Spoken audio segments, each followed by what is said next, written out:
Evet, arkadaşımız birkaç tane soru sormuş. Birincisi 10 yıl önce neden bu tartışmalar yoktu? Yani aslında bugün dile getirdiklerimi ben 10 yıl önce derinliğine araştırmaya başlamıştım zaten. Doğal olarak her şeyin kendi zamanı olduğu için bugün de bu dönemde Zazaca'nın dönemi olacak. Diğer bir sorunuza gelince Osmanlı kayıtları, Evliya Çelebi, yalan mı vesaire. Osmanlı kayıtları size şunu söyleyeyim, hiçbir hükümdarlık halkın bilgilerini tutmaz. Çok fazla tutsa bile halkın bilmesine izin vermez.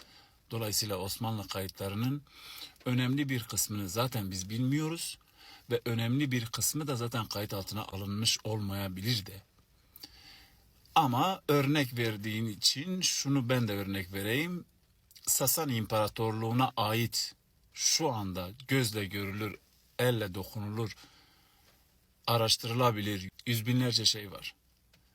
Bunların hepsini bir araştır. Ondan sonra bu tartışmaların aslında 2600 yıl önce büyük bir imparatorluğu kuran Zazani İmparatorluğu'nun da kendi merkezinden geldiğini de söyleyebilirim. Yani aslında bugün tarih 2500 yıllık bir saklambaçın yeniden doğuşuna şahit oluyor. Evliya Çelebi yalan mı? Size şunu söyleyeyim, dünyaya yüz binlerce insan gelip gitmiştir ve hepsi de kendi bakış açısından olaylara bakmıştır.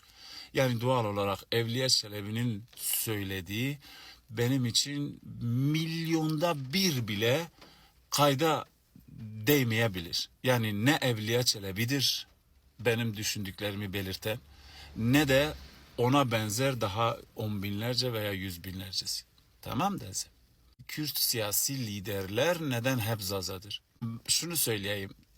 Bugüne kadar nerede ne yaptıkları, kimin ne olduğu çok fazla beni ilgilendirmediği için bundan sonradan nerede olacağı da beni ilgilendirmez. Ama Zaza olduğunu bilsin.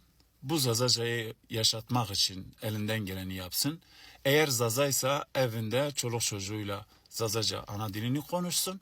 Ondan sonra Kürtlere liderlik yapar, Türklere liderlik yapar, Farslara liderlik yapar, gelecekteki topluluklara liderlik yapar. Vallahi hiç umurumda değil. Anladın? Önce Zaza olduğunu bilecek artık bundan sonra herkes.